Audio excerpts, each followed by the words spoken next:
Put up, you vote yes. Well, so. First round, I'm doing.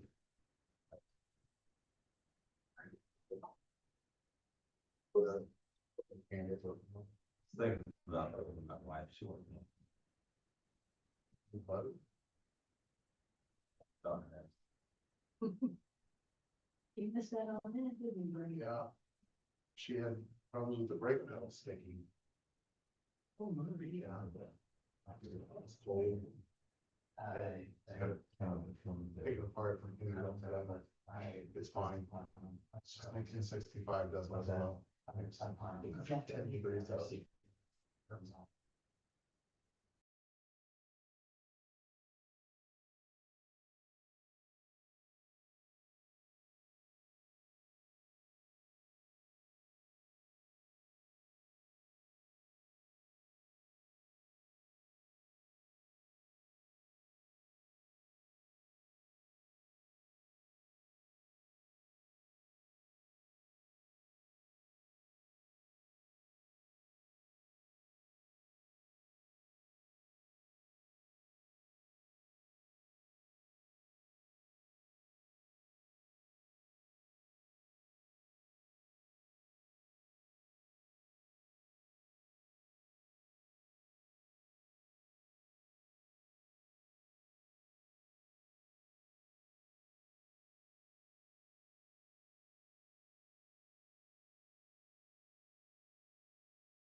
Pledge of allegiance. I pledge allegiance to the flag of the United States of America and to the republic for which it stands, one nation, under God, indivisible, with liberty and justice for all.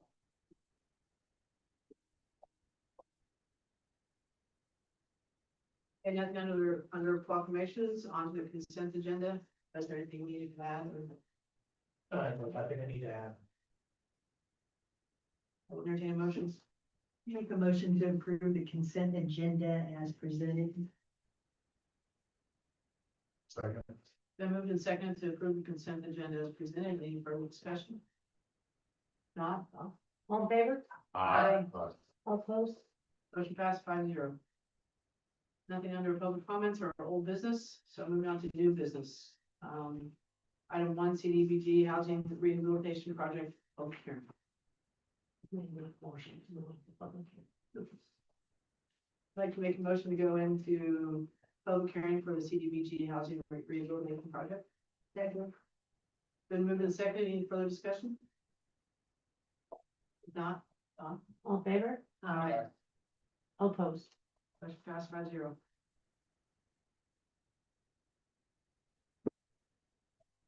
And On that one. do we have any public comment on the CDBG housing?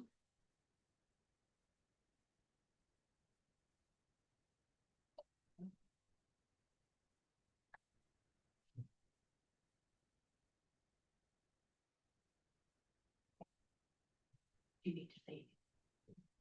I'm Garrett Marshall with Government Assistance Services. Typically, we hold this public hearing to meet our citizen participation requirement. We open the public hearing for public comment. If there is none, we typically close the public hearing portion of this. I know we have some things to discuss about the housing program, but typically we go ahead and close the public hearing. I can answer any questions, move forward with the resolutions. So then we close it then to the resolution. Okay, I'd like make a motion to close the public hearing on the CDBG housing rehabilitation project. Second. Moved and seconded. Any further discussion?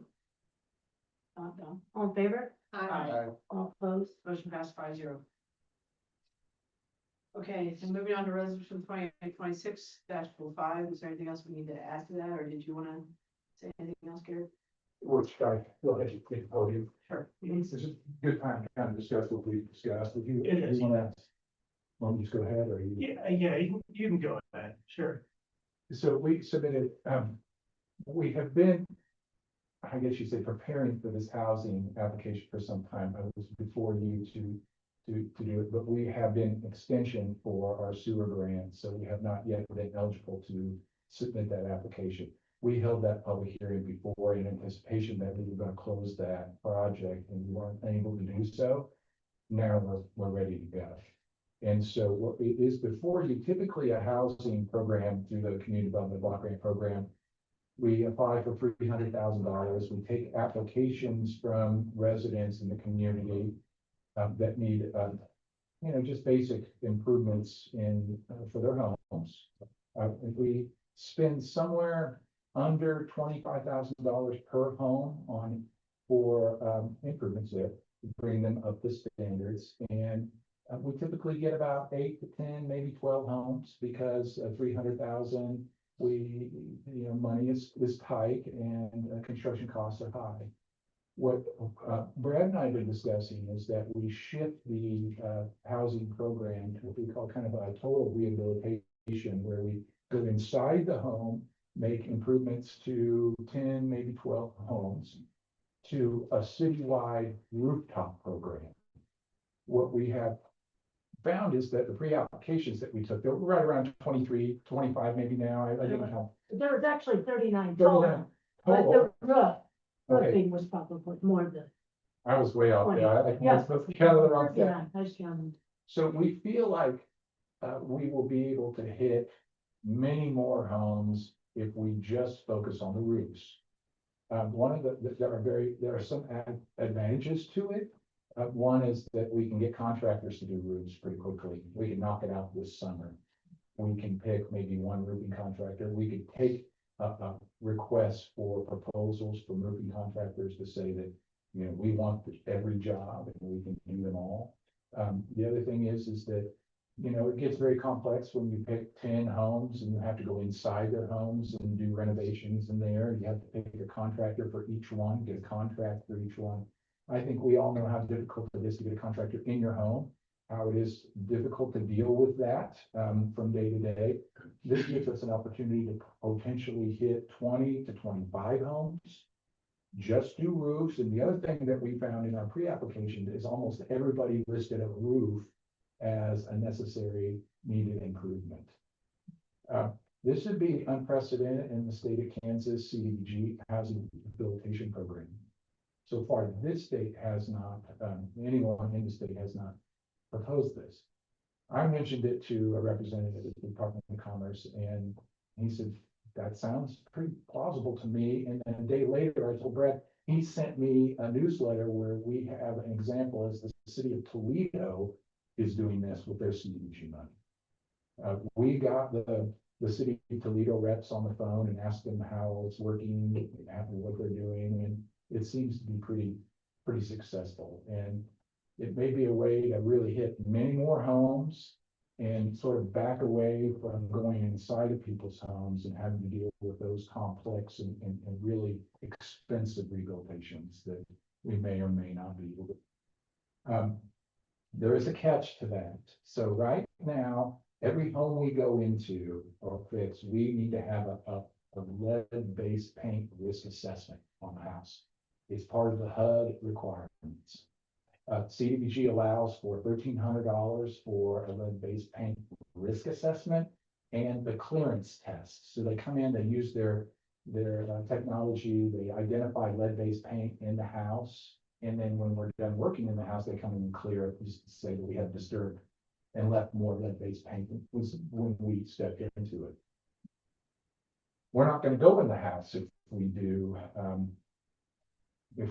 roofs. So that in itself is an advantage, but the Department of Commerce right now, just the sort of the preliminary determinations, we still have to have that.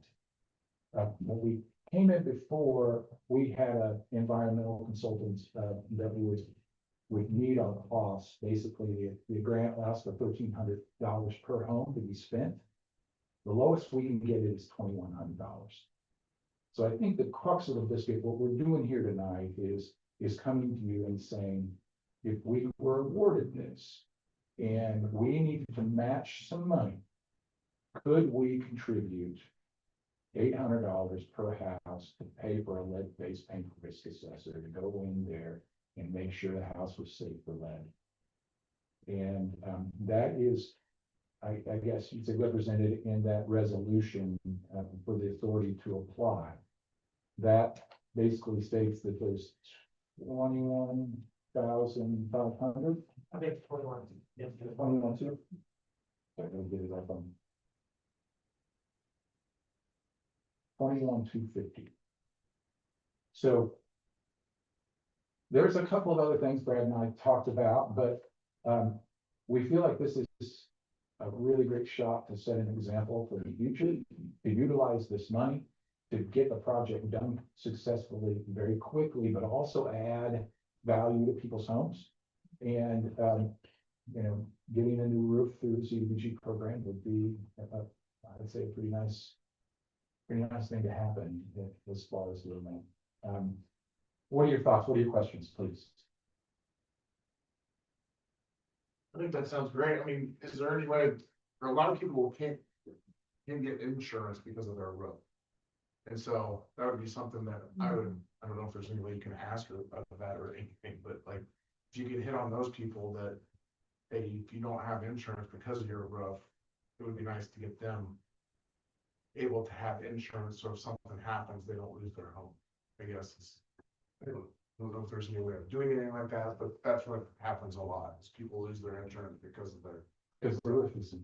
Right. So if we were to invest in a rooftop program, it might make them more able to get insurance. They'll be able to get insurance. It's what I mean, I'm not an insurance person, but that's like the number one thing for people to get dropped is the roof's in bad shape. Oh, I believe that. And it's very expensive and unless you have insurance paying for your roof, it's almost impossible to do either. Right. I mean, Would this also include like guttering?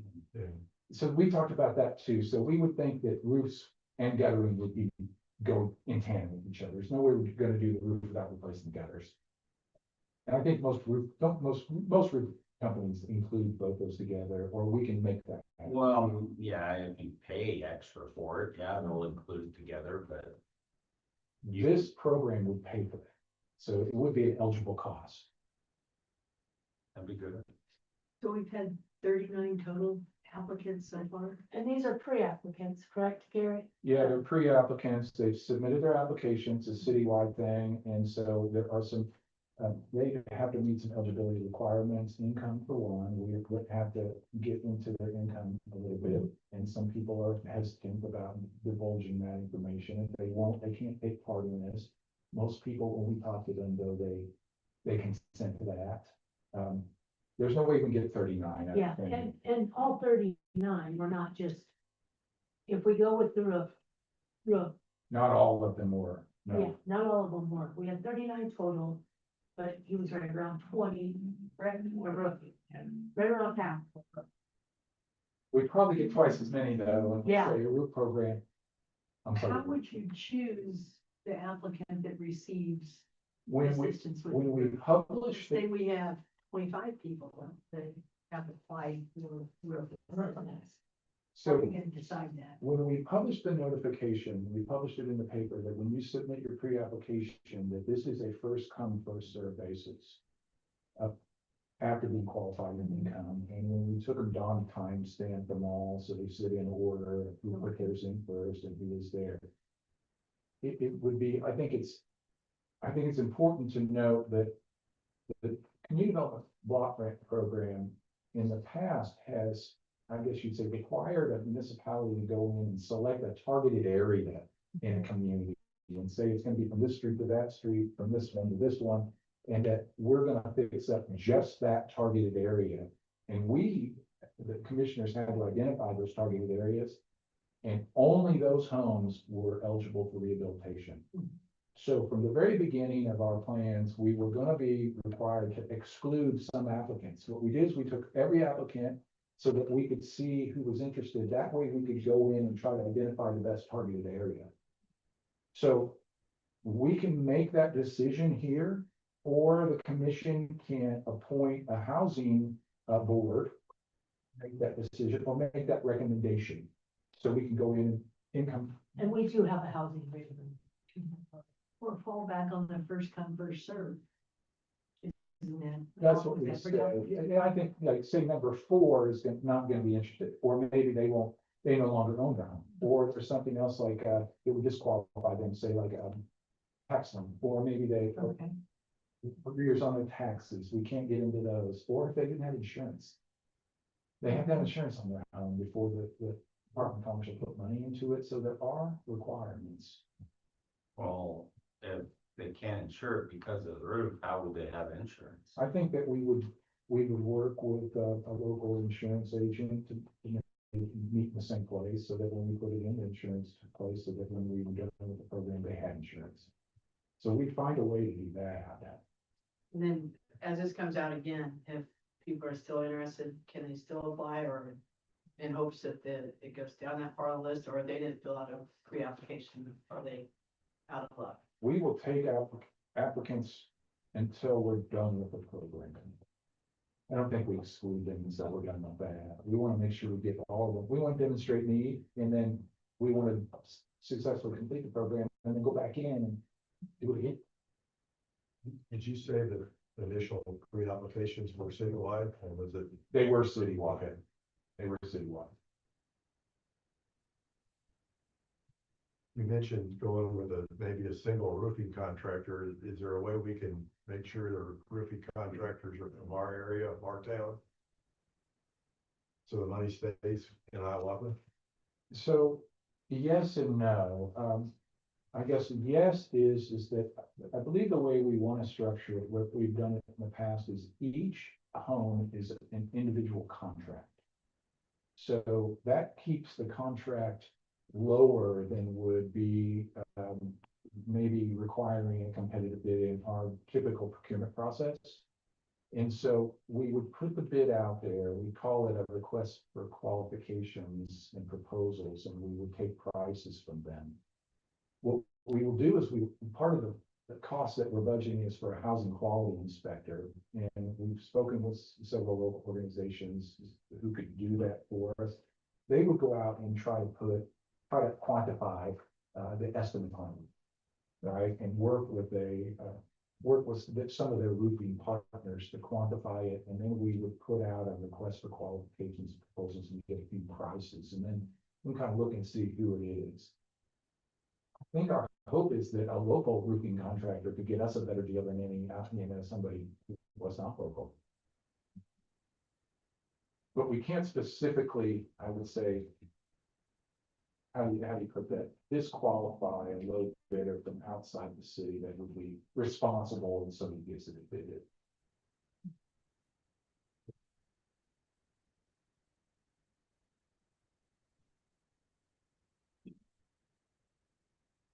Any more questions?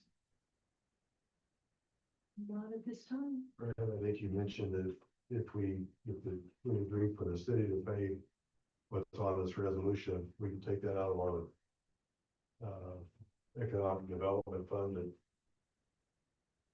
Yes, to cover that. yes, it is. So we Money.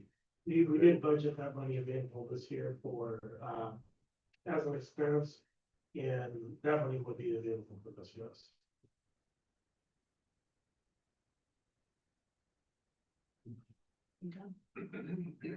Thank you, Jared. I appreciate you answering all of our questions. Welcome. So I would look for a motion to approve resolution 2026-05, not authorizing mayor to sign all documents.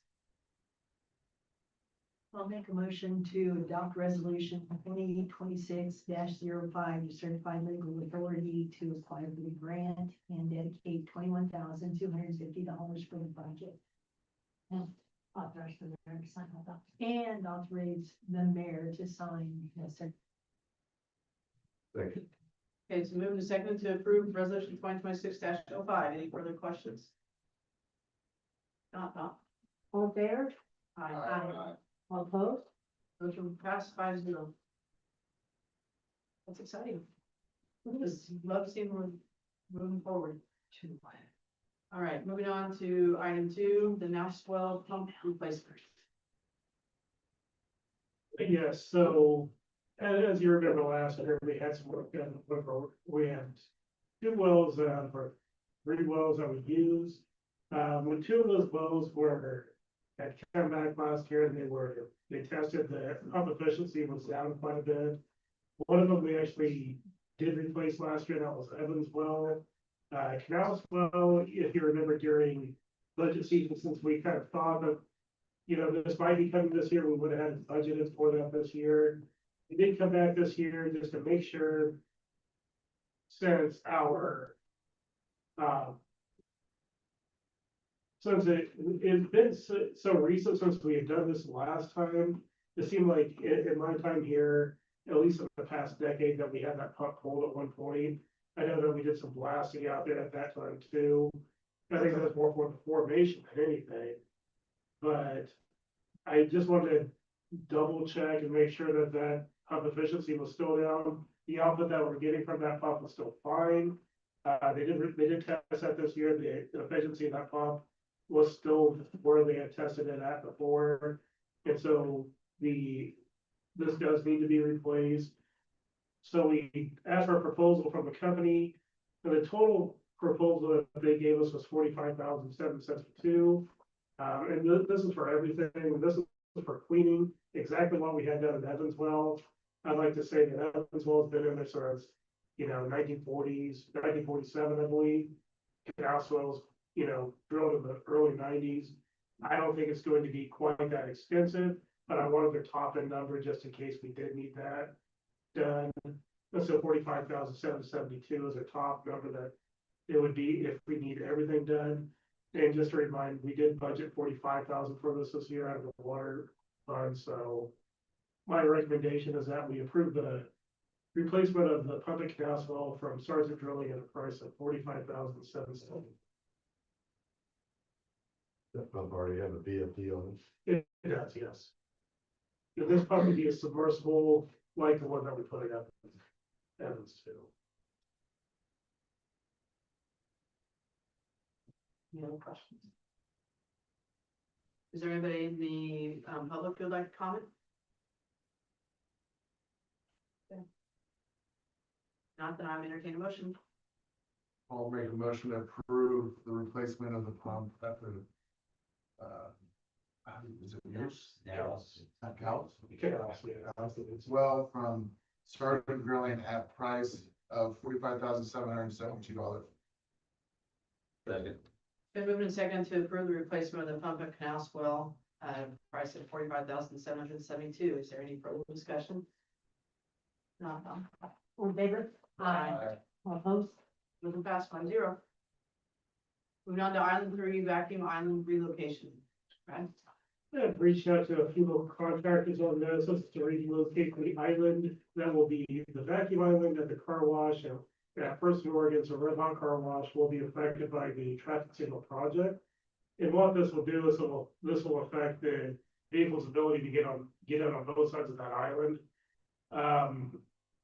I reached out to a few local contractors to see what it would take to get that island moved. Well, one contractor declined to bid just because of the electrical that was involved. We did get one bid from Fleet Electric to move the island. And so basically what we would do is we would move the island directly south, maintain the look of the way that it is now, but that would also get 10.5 feet between what the curb is going to be there, because there's going to be a retaining wall of the curb. And but it would get 10.5 feet on that north side for a vehicle to be able to get in. It would allow the vehicle to be on the south side and really maintain the look of what this does now. And so, as you all know, that vacuum really is kind of a focal point for that entire business. And this would maintain that same aesthetic that it has now. The cost of this would be $9,415.31, which I propose to be paid out of the project fund for the traffic signal. And this would just be kind of as a part of that larger project that we're doing with the traffic signal right now. And then, like I said, this is just a way that the city can, show that we're working with the businesses that are here. You know, especially when they're going to be affected by projects that we're having coming down, like the single out Carson, Oregon.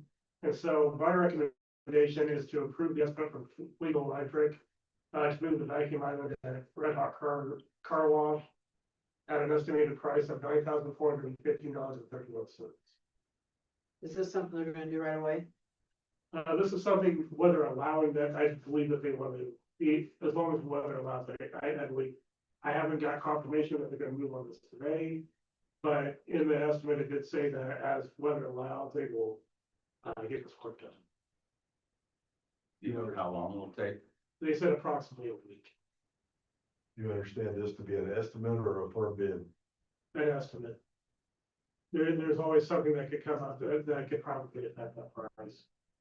We need to approve a higher amount and not to exceed amount, or can you authorize addition to this if we approve it under your spending authority? I can authorize the addition to this under my spending authority, yes, as long as it's not, yes, I can do that. So you reached out to two contractors, you one declined. Yeah. Do you have any thoughts on potentially reaching out to another contractor for another bid? I had thoughts on that, but I think that given, I think the urgency of this, I think that reaching out to a few that we could think of offhand.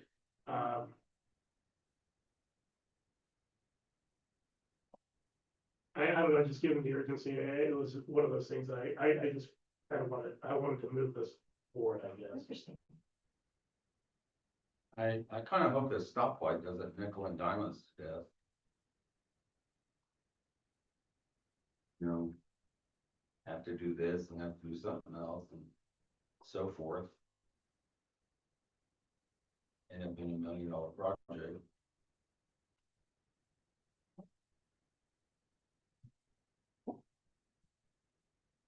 Well, I'll make a motion to approve the estimate of Legal Electric LLC to move the vacuum island at Red Hot Car Wash, the estimated price of $9,415.31.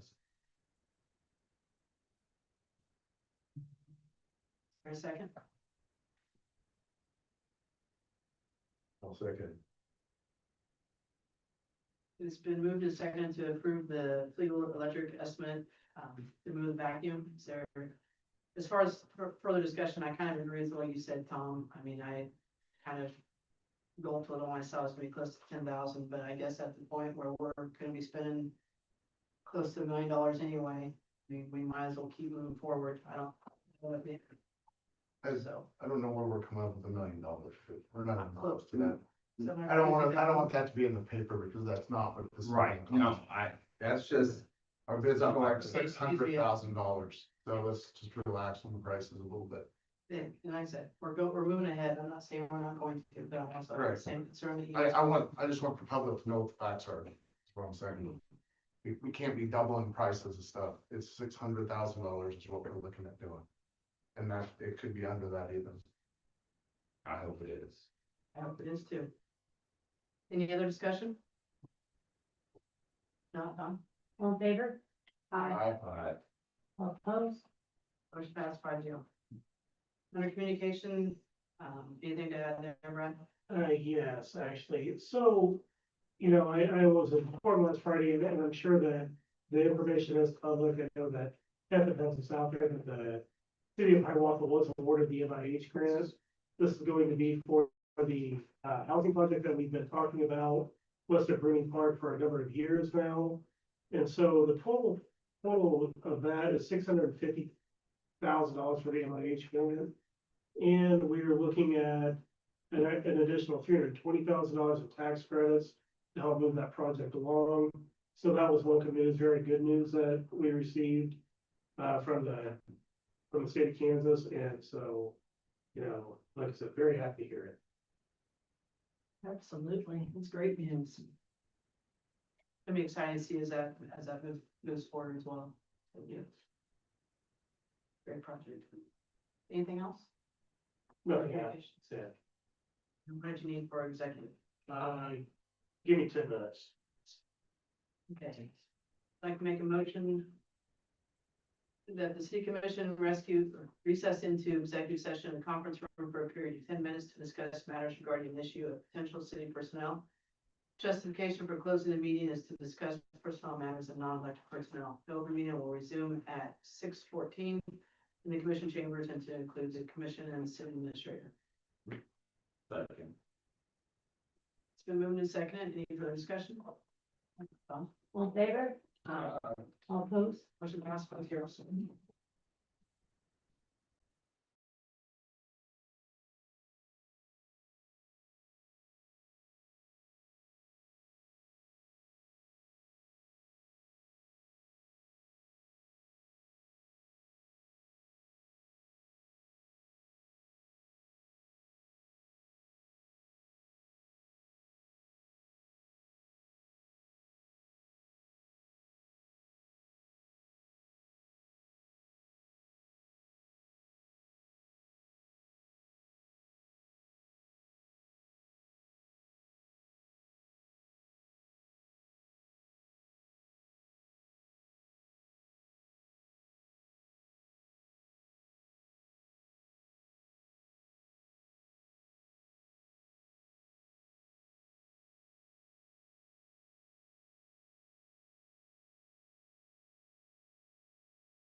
Motion that at 6:20, the commission is called back to open meeting. The commission took no binding action during executive session.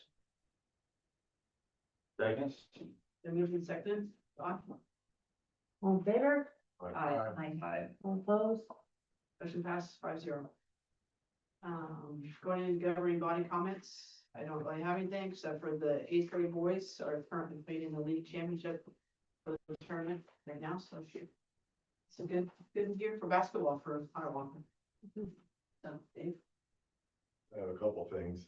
I attended the annual EPID meeting on January 28th, and there were a couple of speakers that gave some pretty good information that thought everybody might be interested in. One of the speakers was Kara Wilson, who is Executive Director at the Northeast Kansas Area Agency on Aging. She gave a summary of the services that they provide for not only Hiawatha, but the surrounding area. She spoke about the building that's going up out by Walmart.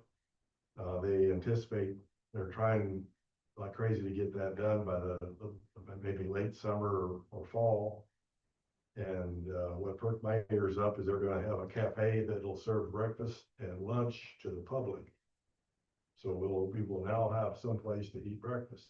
Fast food.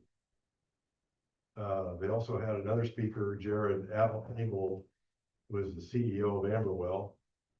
He gave some information about the organization, how Amberwell and the Hiawatha Hospital work together on the business end of things. And it sounds to me like the emphasis this year will be on they're going to evaluate their facilities, namely the hospital. He mentioned that parts of the hospital are very old and they're not going to be adequate going forward. And so they've got several options that they're going to look at this year to try to figure out what to do with the physical facility there, whether I'm not going to put words in anybody's mouth about what they're thinking about doing, but so that'd be something to watch out for.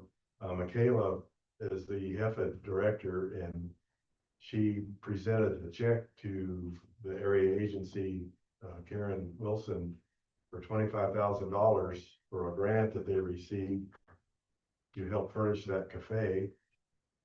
And I want to give a lot of credit to Michaela for keeping up with all the grants that the Kansas Department of Commerce comes up with.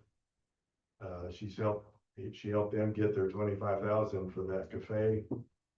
There's another grant out there that's called Signs. And I think there were two local people that got some grants. Carl's Body Shop was one of them.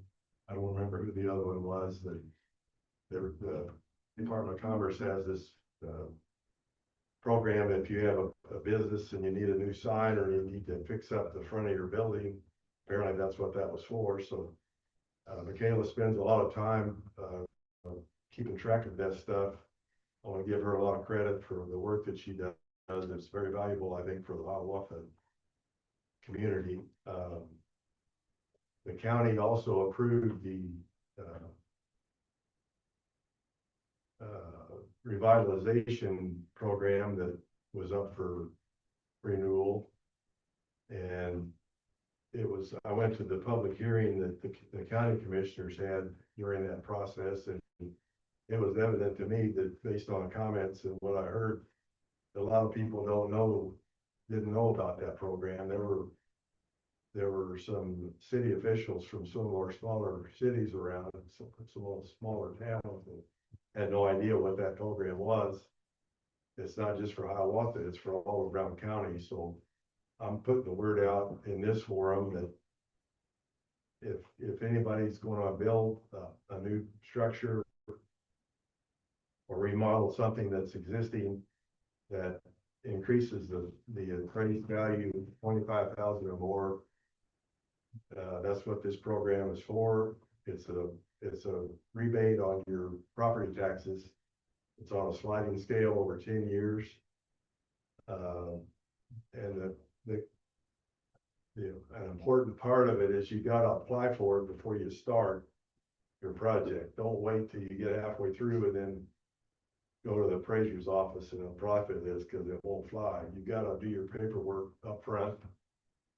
So if anybody has interest in this, they need to contact the appraiser's office over in the courthouse, get all the detailed information and information on how to apply.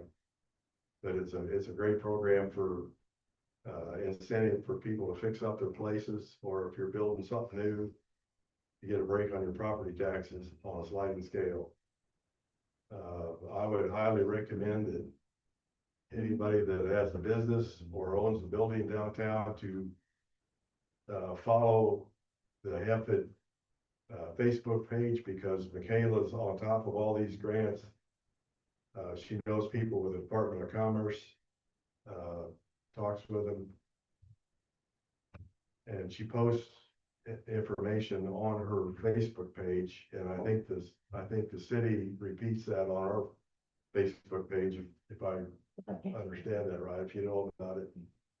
But there's a lot of good stuff out there that can help small businesses, small towns, that's out there, but you have to pay attention and keep your eyes out for it. And I don't know if the city can put any kind of a link on our webpage to HEFIT as an additional resource for information about the town, or I think we can.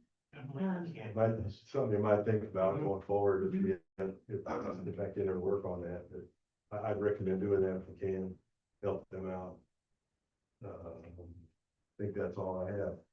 Well, there's what they call a seed grant. And where's the notes on that? Or no, I'm sorry, that was a $25,000 grant for the AAA organization out there. They have another one that's just come out that Michaela has posted, that's called Downtown Revive and Thrive. And it's a grant program designed to provide funding to rehabilitate vacant or underused downtown buildings into incubator, pop-up retail, or innovative spaces. And they've only got so much money they can send out for that. So applications can be taken, they're due March 10th. So if anybody out there has a building downtown, we've got plenty that aren't really being utilized completely or at all. This might be a way to get some money to work on something for your place. So pay attention to the Kansas Department of Commerce and to our HEFIT organization, because these grants come and go. They're not something you're going to read probably in the newspaper, but keep your eye out for those if you're interested in that kind of stuff to fix up your business. Oh yeah. Thank you. Tom? Yeah, I'd like to say that I attended the Boots and Bingo for the Amberwell Hospital there at Fisher Center as a fundraising event. It was really nice to see the community get out to that. It was a nice event. They were just, it was just nice to get out and see all the people. Did they have a specific thing they were raising money for? Yeah, beds and stuff like that, and no equipment. Yeah, they said that they got all their donations that they needed. Through live auctions, silent auctions, and just donations. It was nice. It was catered. It was delicious dinner. That's all I got. I agree with you that this community's always really supporting that hospital. So I'm glad that. We need to keep the hospital. That's for sure. Brian? Latchkey's still looking for a director, so anybody that's interested with them, and maybe carrying that torch on, sure would be nice. This will be the last year for the current director, so if we don't find somebody, then the program's gonna be done. So. I just actually have a question. How are we coming along with updating the codes online, the codification process? And so that process, and so this is when we bid that out, so again, we're contracted with Kansas City municipalities on that. And so how that process is going is we got them all the information. They actually said this would take at least months in order for them to get that process done. Once they're done with that, they will have everything uploaded online with that. As I'm just going to be tell you exactly what they told me. They said, if I don't hear anything from them, that means the process is going fine. And so if they have any questions or anything like that, they'll get a hold of me, but I haven't heard anything from them, so I can only say that I believe that the process is moving along just as it's supposed to. And as soon as I have more information on that, I'll let you know. Thank you. Don't have anything else? Entertain a motion to adjourn. I know we adjourned. Second. Move to second to adjourn. All in favor? Aye. All opposed? Motion